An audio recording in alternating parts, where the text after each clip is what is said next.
하나님 말씀 봉독합니다. 욥기 2장 7절로 10절입니다.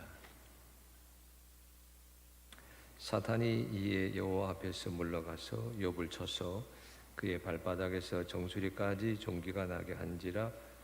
욥이 제 가운데 앉아서 질그리 조각을 가져다가 몸을 긁고 있더니 그의 아내가 그에게 이르되 당신이 그래도 자기 온전함을 굳게 지키느냐?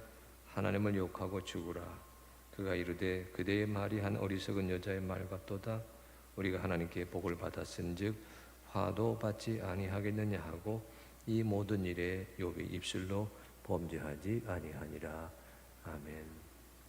우리가 하나님 말씀을 책별로 읽고 있는데 오늘은 욥기에 들어설 차례입니다. 오늘 읽으신 성경 본문에는 욥과 욥의 아내가 등장합니다.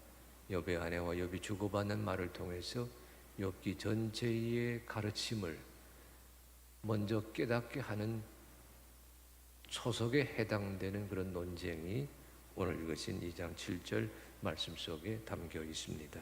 저는 이 말씀을 본문 삼아서 욥기 새롭게 읽기, 욥의 아내를 변호합니다.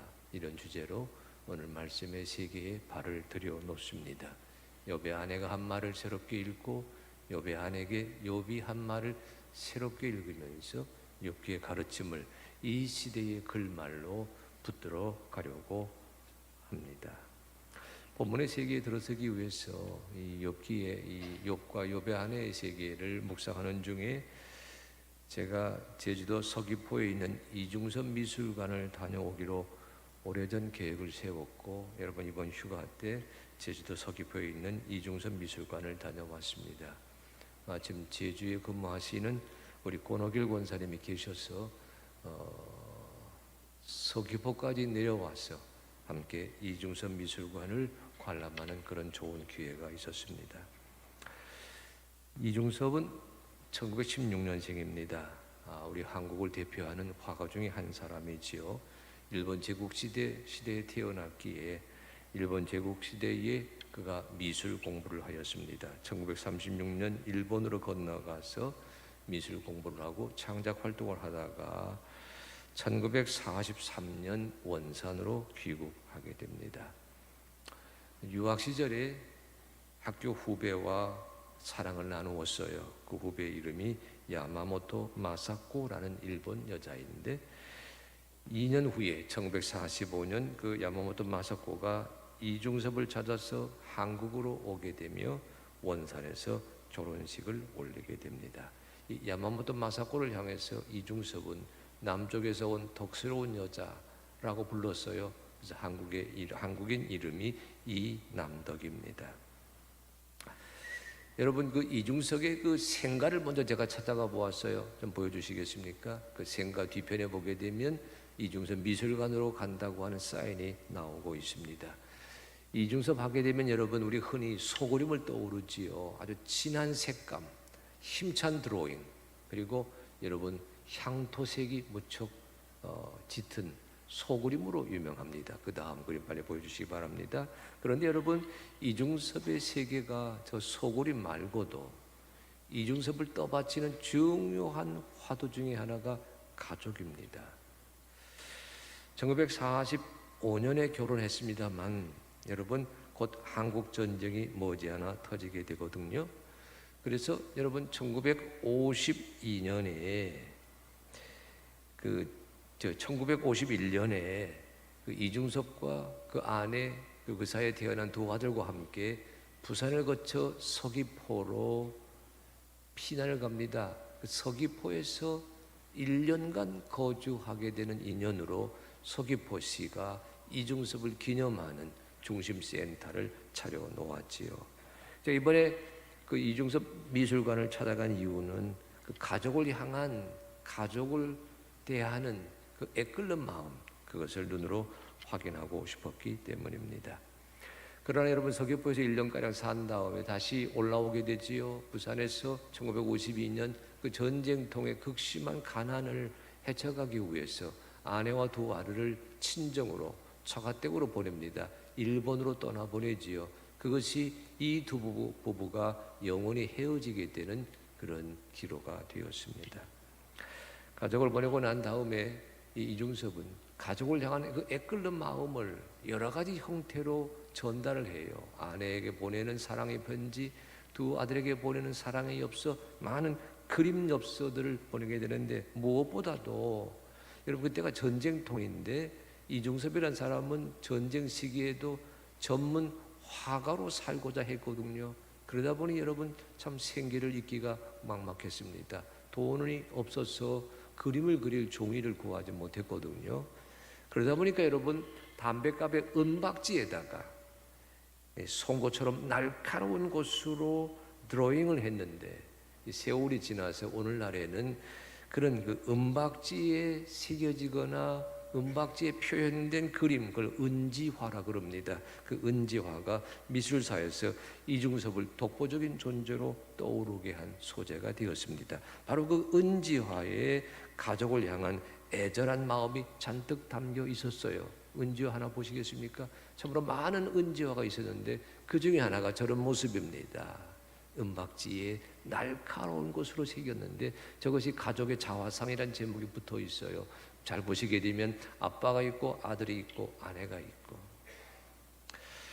이중섭은 아주 그 비운의 인생을 살게 됩니다. 가족을 떠나보내고 나서 그가 심한 영양 부족에 시달리게 되고 간염으로 고생하다가 만 40세에 서대문구에 있는 적십자병원에서 목숨을 거두게 되지요. 여러분 그 사이에 이중섭은 그 아내에게 참으로 많은 그림 엽서를 보냈습니다. 그 아내와 자식들을 향한 그 애끓는 사랑의 마음을 그림으로 담은 엽서 형태의 편지들을 보냈는데, 이번 이중섭 미술관에서 그 엽서 형태의 그림들을 눈으로 확인했어요. 이런 그림들입니다. 모두 88점을 그의 아내 마사코가 이중섭 미술관에 기증했는데, 제가 한 3점만 여러분에게 보여드리지요. 이중섭의 대표작에 해당되는 그림들이 다 저런 엽서 형태로 남아 있습니다. 하나님께서 아담과 하와를 창조하실 때에 아담은 남편의 길, 하와는 아내의 길을 걸어가도록 만드셨습니다.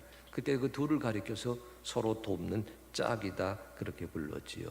여러분, 남편 된 자는 아내가 어려울 때 그 곁을 지켜주는 삶을 살아갑니다. 아내 된 자는 남편이 힘들 때 그 곁에서 함께하는 삶을 걸어가게 되지요. 이렇게 남자가 남편의 길, 여자가 아내의 길을 걸어가는 것을 가리켜서 우리 창조주 하나님은 창조의 질서다 그렇게 보여주었습니다. 마사코와 이중섭이 나눈 사랑의 그 대화, 창조주 하나님의 질서 안에서 눈으로 확인할 수가 있었거든요. 오늘 읽은 성경 본문 욥기에도 그런 남편과 아내의 이야기가 나오고 있습니다. 저는 여러분이 오늘 욥기의 말씀을 읽어갈 때에 드물게 욥의 아내의 말에 주목하려고 합니다. 욥의 아내가 한 말은 욥기에서 단 한 번밖에 나오지 않습니다. 한 번 말하고서 욥기 이야기에서는 뒤로 사라지고 말지요. 한 번 한 말을 가르쳐서도 욥은 어리석은 여자의 말이다 그렇게 불렀거든요. 왜 이 욥기에서 한 번밖에 나오지 아니하는 욥의 아내의 말을 주목하게 되었을까? 거기엔 여러분 몇 가지 까닭이 있습니다. 우선 여러분 욥기를 잘 보시게 되면 전통적으로 읽고 해석할 때에 욥의 아내는 욥의 처지를 제대로 이해하지 못한 사람으로 묘사됩니다. 남편의 처지를 잘 이해하지 못했을 뿐만 아니라 욥을 향해 하나님이 간직하셨던 그 기대를 대변하기보다는 욥을 향해 시련과 환난을 쳐서 넘어뜨리려고 했던 사탄의 기대를 대변하는 인물로 비춰지고 있거든요. 여러분 여기 서두에 보게 되면 하늘에서 하나님께서 회의를 여십니다. 그 회의 자리에 사탄도 참석해요. 이 욥기에서 사탄은 하나님의 사람을 고소 고발하는 역할을 맡았습니다. 그 사탄이 보는 앞에서 하나님께서 자랑하거든요. 욥기 1장 8절입니다. 그와 같이 온전하고 정직하여 하나님을 경외하여 악에서 떠난 자는 세상에 없느니라. 욥을 두고 하나님이 자랑하세요. 잘 보십시오. 그와 같이 온전하고 정직해서 하나님을 경외하여 악에서 떠난 자는 세상에 없다. 그러자 사탄이 이렇게 대꾸해요. 욥이 어찌 까닭 없이 하나님을 경외하리까. 하나님과 사탄 사이에 논쟁이 벌어집니다. 사탄은 까닭 없이 하나님을 경외하는 자는 지구상에 없다라는 신념에 사로잡혀 있습니다. 우리 하나님은, 욥기의 하나님은 까닭 없이도 하나님을 경외하는 자가 얼마든지 이 땅에는 존재한다. 그 대표적인 사람이 욥이다라는 생각을 굳게 펼치고 계십니다. 그래서 하나님과 사탄 사이에 내기가 벌어지거든요. 하나님이 치시면 처음엔 욥의 재산을 칩니다. 사탄이 장담하지요. 욥이 하나님을 향해 저주하고 원망할 것입니다. 그러나 하나님이 치셨지만 욥은 하나님께 저주 원망하지 않았습니다. 오히려 주신 분도 하나님, 가져가시는 분도 하나님, 나는 하나님을 찬송합니다. 그렇게 고백하였거든요. 그러자 사탄이 한 걸음 더 나섭니다. 사람의 목숨이, 사람의 건강이 어떻게 재산에 견줄 수가 있겠습니까? 저의 건강을 치시면 욥은 마침내 하나님을 저주하게 될 것입니다. 하나님께서 사탄의 손에 욥을 잠시 맡기거든요. 그래서 벌어진 사건이 오늘 본문 욥기 2장 7절입니다. 사탄이 이에 여호와 앞에서 물러가서 욥을 쳐서 그의 발바닥에서 정수리까지 종기가 나게 한지라. 여기 성경에 보게 되면 발바닥에서 정수리까지 종기가 났다. 사탄이 욥을 쳤습니다. 재앙을 내렸지요. 그랬더니 정수리에서 발바닥까지 종기가 났습니다. 우리식으로 말한다면 스킨 캔서, 피부암에 해당이 되지요. 저는 피부암에 걸려서 고생한 사람을 본 적이 있습니다. 제가 유학 시절에 저를 많이 지지하고 응원했던 박진선 목사님이라고 하는 미국 연합감리교회 목사님이 계시는데 그분이 피부암에 걸리셨어요. 눕지도 못하고 앉지도 못하고 서서 지내야 됐고 햇볕을 받을 수가 없어서 일부러 빛을 차단하면서 투병해야 되었던 그런 안타까운 처지의 선배 목사님을 곁에서 지켜본 적이 있습니다. 지금 욥의 처지가 그러합니다. 근데 오늘 읽은 말씀 2장 8절 10절 말씀은 그런 욥의 처지를 향한 욥과 욥의 아내가 주고받는 대화 논쟁으로 되어 있습니다. 이리 되어 있어요. 2장 8절입니다. 욥이 제 가운데 앉아서 질그릇 조각을 가져다가 몸을 긁고 있더니 그의 아내가 그에게 이르되 당신이 그래도 자기의 온전함을 굳게 지키느냐 하나님을 욕하고 죽으라. 그러자 욥이 이렇게 말하지요. 그대의 말이 한 어리석은 여자의 말 같도다. 우리가 하나님께 복을 받았은즉 화도 받지 아니하겠느냐 하고 이 모든 일에 욥이 입술로 범죄하지 아니하니라. 이 대목에서만 보게 되면 욥의 아내는 사탄의 신념을 대변하는 역할을 합니다. 치시면 하나님을 향해 저주할 것입니다. 그 저주를 욥이 아닌 욥의 아내가 하고 있잖아요. 이렇게 어려운 질병을 당하고 있는데도 그래도 너의 온전함을 굳게 지키고 있느냐? 차라리 하나님을 원망하고 죽으라. 그러니까 이 대목에서 욥의 아내는 사탄의 생각을 대변하는 것처럼 보여지거든요. 오늘 성경 잘 보시기 바랍니다. 여기 8절 10절 말씀 읽었는데 욥의 행동이 있고 중간에 욥의 아내의 말이 있고 마지막에 욥의 말이 있습니다. 욥의 말과 행동이 뭐지요? 욥의 아내의 말을 감싸 안고 있는 그런 모양새예요. 욥은 하나님의 생각을 대변합니다. 하나님의 뜻을 대변합니다. 환난과 시련과 역경이 있어도 신앙의 온전함을 지키겠다, 하나님을 원망하지 아니한다라고 하는 믿음의 사람으로 표현되어 있거든요. 이렇게 읽게 될 때에 욥기 2장 8절 10절 말씀은 욥의 아내가 모자랐다, 욥의 아내가 부족하였다, 욥의 아내가 욥의 신실함을 온전히 깨닫지 못하고 세상의 방식대로, 아니 사탄의 충동에 못 이겨서 그 남편 욥을 향하여 차라리 하나님을 욕하고 죽으라고 비난하고 말았다, 그렇게 읽게 되고 말았습니다. 저는 오늘 이 대목에서 욥의 아내를 변호하려고 합니다.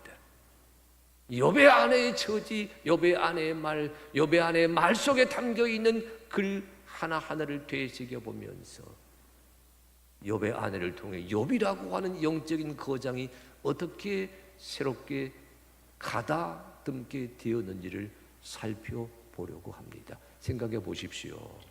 아담과 하와로 하나님이 짝지어 주셨는데 남편과 아내로 하나님이 함께 살라고 창조 질서를 만들어 주셨는데 아내가 힘들다고 아내 곁을 떠나는 남편이 어디 있겠습니까?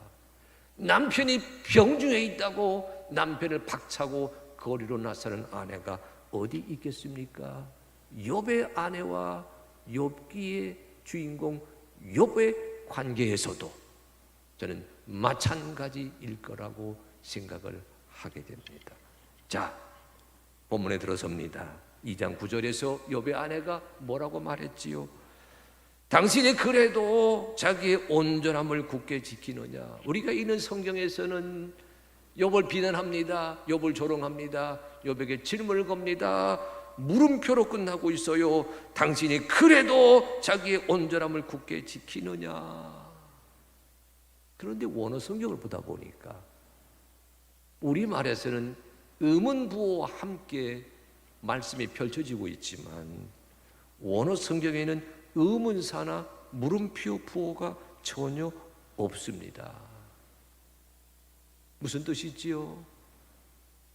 굳이 물음표로 읽기보다는 그냥 긍정문, 그냥 평서문, 그냥 일반 문장, 마침표 문장으로 읽을 수가 있습니다. 마침표 문장으로 읽게 되면 욥의 아내가 하는 말은 이런 색깔을 띠게 돼요.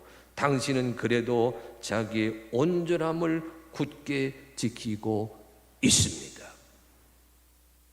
환난과 시련이 닥쳤지만 그래도 하나님의 사람이라는 온전함을 굳게 지키고 있습니다. 재앙을 만났지만 그래도 자기의 신앙적 완전함을 굳세게 지키고 있습니다. 남편을 지지하고 남편을 성원하는 음성으로 새겨 들을 수가 있어요. 우리는 흔히 욥기 2장 9절에 나오는 욥의 아내의 말만 들여다보다가 욥의 아내가 욥을 버리고 어디론가 사라져 버렸다고 유추하였습니다. 그럼 욥기를 자세히 읽어보니까 꼭 그런 건 아니에요. 욥기 19장에 이런 말씀이 있습니다.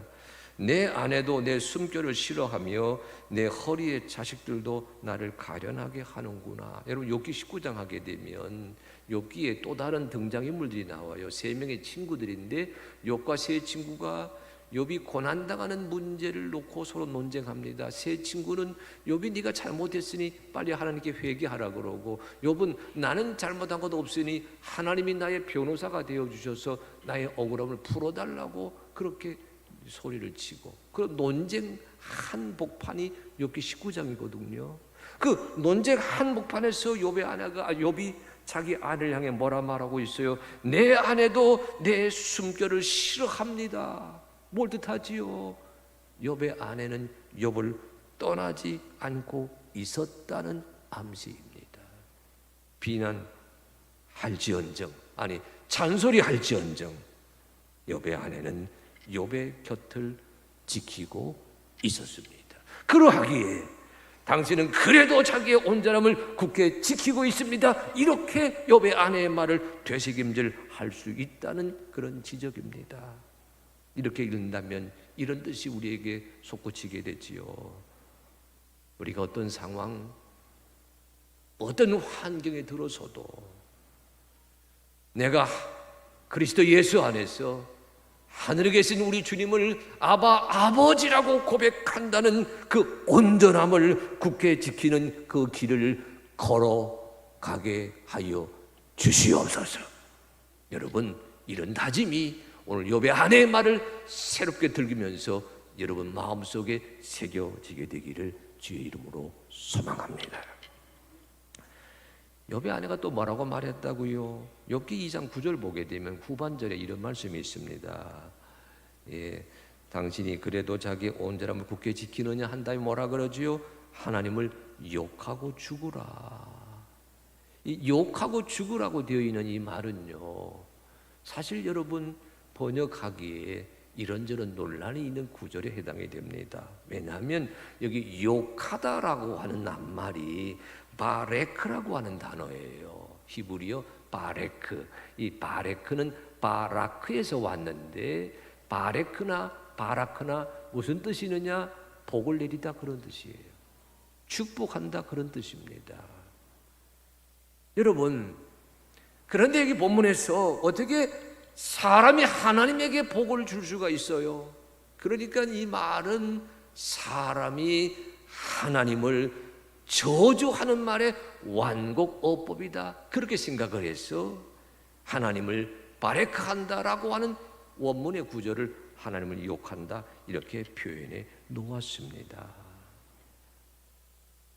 그러나 여러분, 여기 바라코라는 단어는요, 찬양하다라고도 읽을 수가 있어요.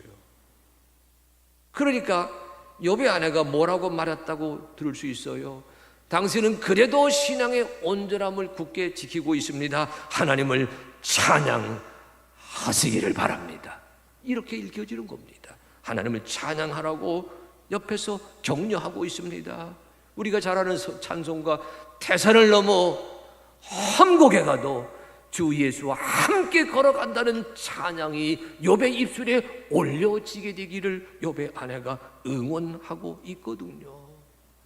여러분, 할 수만 있거들랑 내 이웃의, 내 가족의, 내 부모의, 내 자식의 길을 꺾기보다는 성원하고 응원하는 찬양의 언어가 여러분의 일상의 마디마디 속에 새겨지게 되기를 간절히 사모합니다. 욥의 아내가 욥에게 하는 말이에요. 그래도 당신의 온전함을 굳게 지키고 있군요. 하나님을 찬양하십시오. 근데 문제는 그 다음에 이어지는 말 죽어라라는 단어예요. 하나님을 욕하고 죽어라 이래 되어 있지 않아요. 우리가 읽고 있는 성경에서는 하나님을 욕하라 그리고 죽어라 이렇게 되어 있지만 또 이 말도요 이렇게 읽을 수가 있습니다. 이 죽으라는 말도 어떻게 되새길 수 있냐면요, 보십시오. 그 앞에 그리고 죽으라의 그리고를 그러면으로 바꾸게 되면 낱말의 뜻이 전혀 달라집니다. 하나님을 찬양하라 그러면 죽음을 맞이할 것이다. 어떤 죽음? 고통에서 벗어나는 죽음. 그래서 하나님을 욕하고 죽어라라는 말을요, 저는 하나님을 찬양하라 그러면 죽음을 맞이하리라 이런 뜻으로 읽을 수가 있습니다. 욥기의 시대는 여러분 의사가 없었어요. 의료기술 없었어요. 병원 없었습니다. 병이 저절로 낫기만을 기다리는 거지요. 그래서 그들은 하나님을 가리켜 여호와 라파, 치료하는 하나님 그렇게 늘 고백하지 않았습니까? 근데 그 치료가 이루어지지 아니하면 고통에서 벗어나는 길이 뭐지요? 죽는 길입니다. 하나님을 찬양하라 그러면 죽음을 맞이하리라. 이 말은 죽음을 안식으로 보았다는 소리가 됩니다. 욥의 아내가 남편을 향한 사랑을 지니고 있는 욥의 아내가 남편 곁을 지키고 있는 욥의 아내가 차라리 하나님을 저주하고 죽으라고 다구쳤던 것이 아니라 하나님을 찬양하고 하나님이 주시는 쉼을 맞이하라고 충고하였다고 읽을 수 있다는 이야기가 되거든요. 이중섭 미술관 이번에 방문하는 목적이 하나 있었습니다. 제가 오랫동안 품고 있던 질문 하나가 있었거든요. 여러분, 제 질문에 대한 해답을 듣기 전에 얼마 전에 YTN에서 이중섭 탄생 100주년을 놓고서 제작되었던 한 일본 영화에 대한 그 뉴스 보도가 있었습니다. 한번 보시겠어요? 외로움 속에서도 맑은 예술론을 불살랐던 불우한 한국인 천재 화가와 일본인 아내 마사코의 애절한 사랑 이야기를 담은 다큐멘터리 영화가 일본에서 개봉됐습니다. 長い長いポポお受け取りください。君。ポポってキスのことよ。え？キスのことなの。まあいろいろなことがあって別に苦労だとは思わなかったね、あの頃はね。 이중섭은 25살이던 일본 문화학원 연구생 시절 2년 후배인 마사코를 만났습니다. 1945년 결혼해 원산에 신혼집을 차렸지만 가난을 이기지 못해 아내와 두 아들을 일본 처가로 보내며 길고 긴 이별이 시작됐습니다. 한일 간의 국교가 없던 시절 애타는 그리움을 토속적으로 화폭에 담아내던 이중섭은 영양실조를 앓다 1950년 41살의 나이로 병원에서 홀로 생을 마감했습니다. 民族とか時代とか国とかっていうものを軽く飛び越えて、愛し合った2人だし、信じ合った2人ということで、今のこの時代に生きている私たちこそいろんなものにとらわれすぎてるんじゃないかな。 영화를 본 관객들은 사랑하는 가족을 그림을 통해 상상 속에서만 만나야 했던 화가의 애틋함이 가슴 아프게 다가옵니다. あの時の手紙の数とかだと、思いもそうですけど、今の私たちには計り知れないものがあそこに。 이중섭이 죽고 9년 뒤 한국과 일본은 국교를 체결했습니다. 그로부터 50년, 이중섭의 눈에 지금의 한일 관계는 어떻게 비치고 있을까요? 민족과 국경을 뛰어넘은 사랑 이야기는 조만간 한국 관객들도 찾아갈 예정입니다. 도쿄에서 YTN 최명신입니다. 여러분, 저 영상은 5년 전 있었던 뉴스입니다. 저는 저 영화를 보지 못했어요. 이중섭 일대기 다큐멘터리를 보지 못했습니다만, 여러분, 이중섭의 그 일대기를 가만히 보다 보면 저렇게 사랑하는 사이, 애절한 사랑이었는데 가난을 모면하게 하기 위해서 일본으로 가족을 떠나보냈잖아요. 너무너무 보고 싶은 거예요. 그래서 이중섭이가 선언 증명서를 하나 구했습니다. 여러분, 전쟁통이거든요. 한국 전쟁. 함부로 나갈 수 있는 입장이 전혀 못 되잖아요. 그래서 선언 증명서를 구해가지고 히로시마로 가는 배에 올라탔습니다. 그리고 연락을 했어요. 아내를 만났습니다. 가족을 만났습니다. 그런데 6일 만에 돌아오고 맙니다. 저는 이 대목이 몹시 궁금했어요. 이렇게 사랑했던 사이인데 6일 만에 돌아오다니, 아니 6일 만에 떠나가게 하다니, 남편이 초췌한 모습이었다고 해서 문전박대하였을까?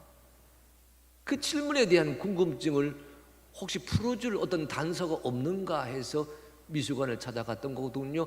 거기에 이주점 여사가, 그 마사코 여사가, 마사코가 그 자기 남편 이중섭을 향해서 있었던 이러저러한 많은 비화들을 털어놓는 인터뷰 기사가 있었어요. 물었습니다. 이중섭이가 일주일 만에 한국으로 돌아오게 된 것은 그를 버리셨기 때문입니까? 마사코가 이렇게 대답합니다. 제가 어떻게 제 남편을 버릴 수가 있습니까? 저와 제 아버지는 크리스찬입니다.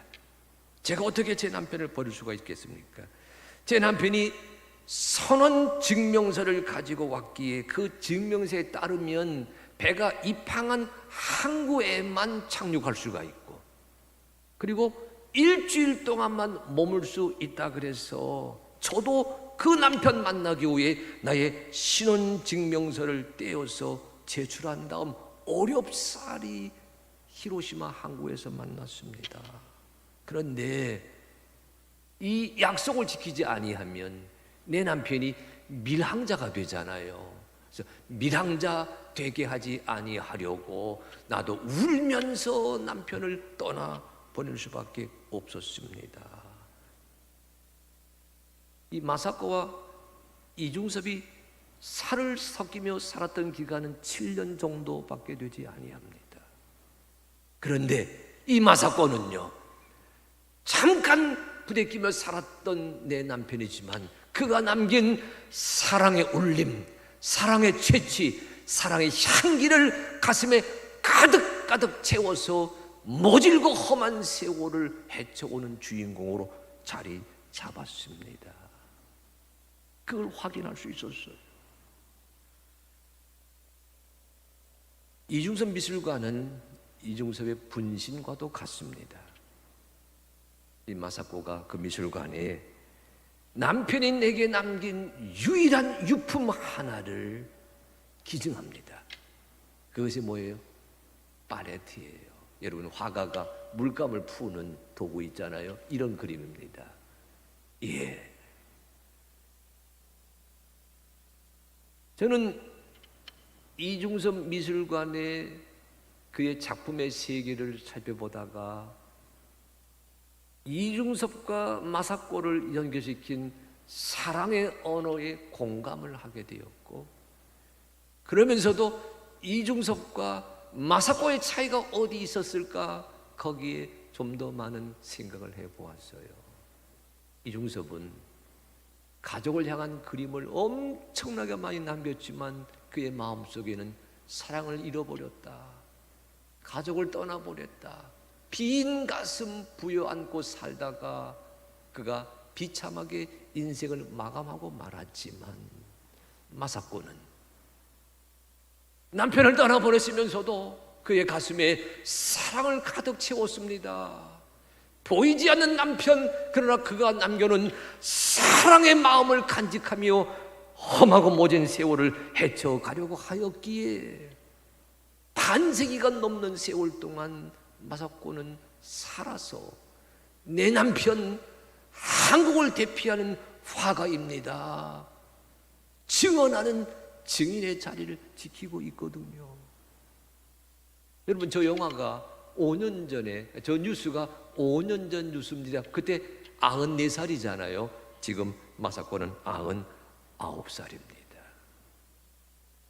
저는 이 차이를 요한일서 4장 12절 말씀을 묵상했어요. 오늘 성경이 지금 보십시오, 욥과 욥의 아내의 차이를 얘기하는 겁니다. 내 마사코와 이중섭의 차이를 얘기하는 겁니다. 저는 이 말씀을 이렇게 읽으려고 했어요. 요한일서 4장 12절입니다.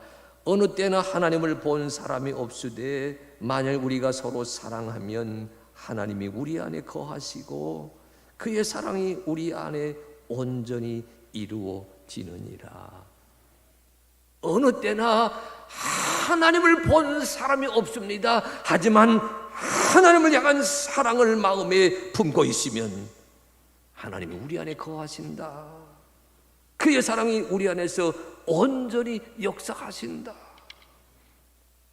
마사코는 보이지 않는 사랑을 가슴에 품고 험한 세월을 헤쳐왔던 삶의 주인공이 되었다고 하는 것을 이중섭 미술관을 방문하면서 제 가슴에 새길 수가 있었습니다. 그러면서 물었어요. 누가 세상을 이겨가는 사람일까요? 누가 힘든 세월을 헤쳐가는 주인공일까요? 사랑의 언어를, 사랑의 향기를, 사랑의 재치를 다시금 고추 세우는 그런 은혜 하나하나가 이 가을을 살아가는 우리 그리스도인 한 사람 한 사람에게 주어지게 되기를 간절히 축복합니다. 욥의 아내의 말도 그렇게 이해할 수 있어요. 남편을 향한 사랑이 있습니다. 남편을 향한 신뢰가 있습니다. 남편을 향한 성원이 있습니다. 그래도 자기의 온전함을 굳게 지키고 계시는군요. 하나님을 찬양하십시오. 그러면 고통에서 벗어나는 죽음을 맞이하게 될 것입니다. 이 말 속에는 병든 남편을 향한 말이 아니에요. 신앙인 믿음을 지켜가는 남편을 향한 응원가라고 여러분 들고 읽으셔야 됩니다.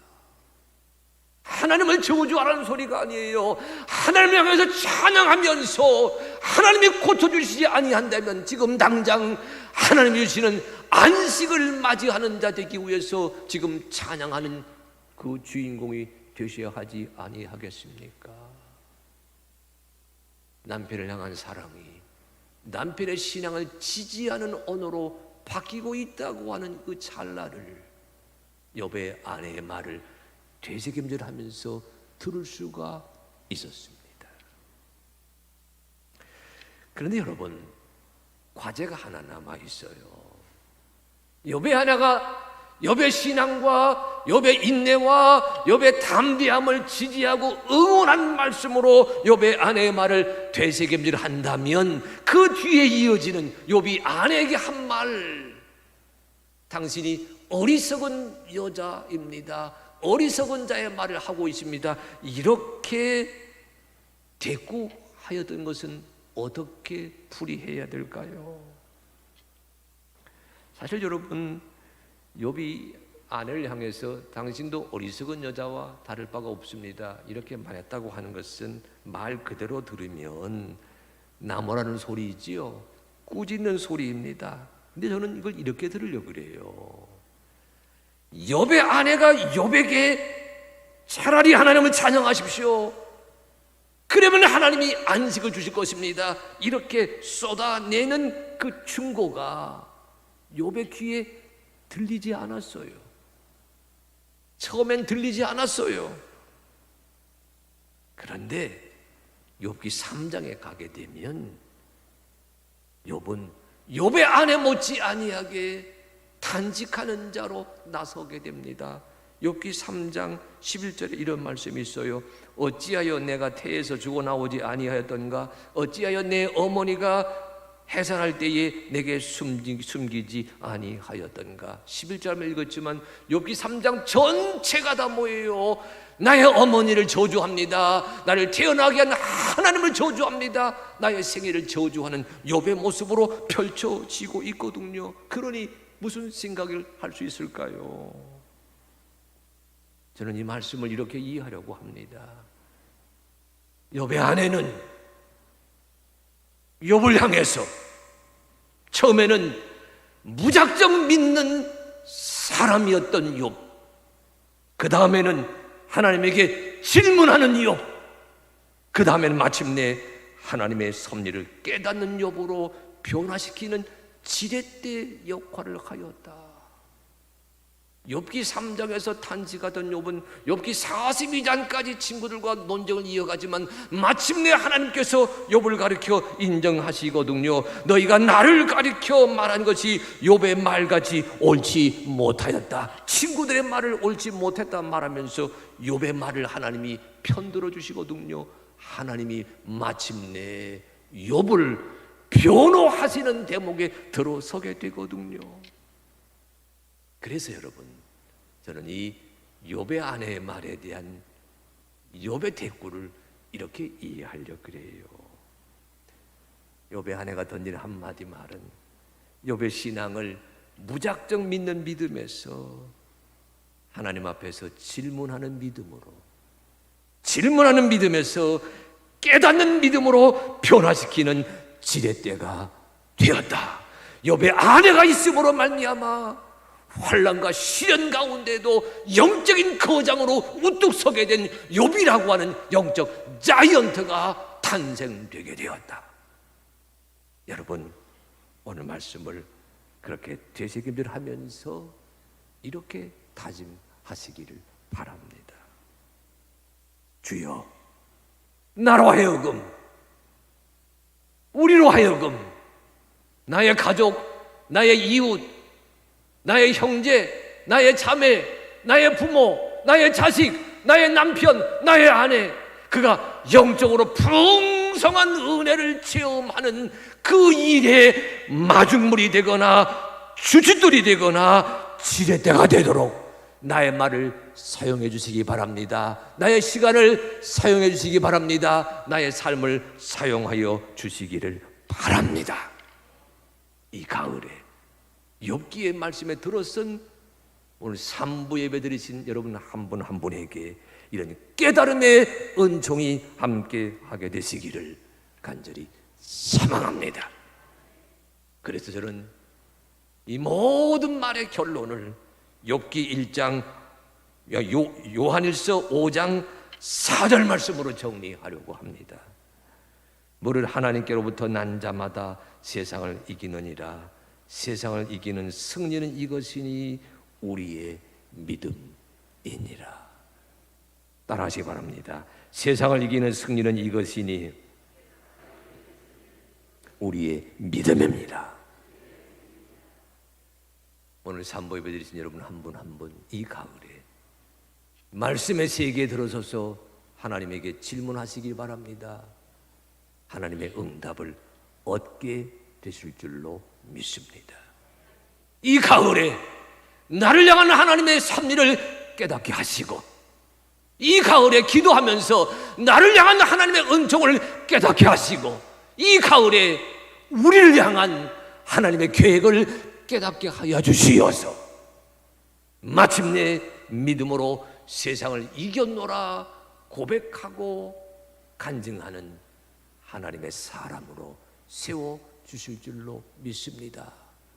이 다짐과 이 기도와 이 기대가 오늘 3부 예배 드리시는 여러분 한 분 한 분에게 임하게 되시기를 주의 이름으로 축복합니다.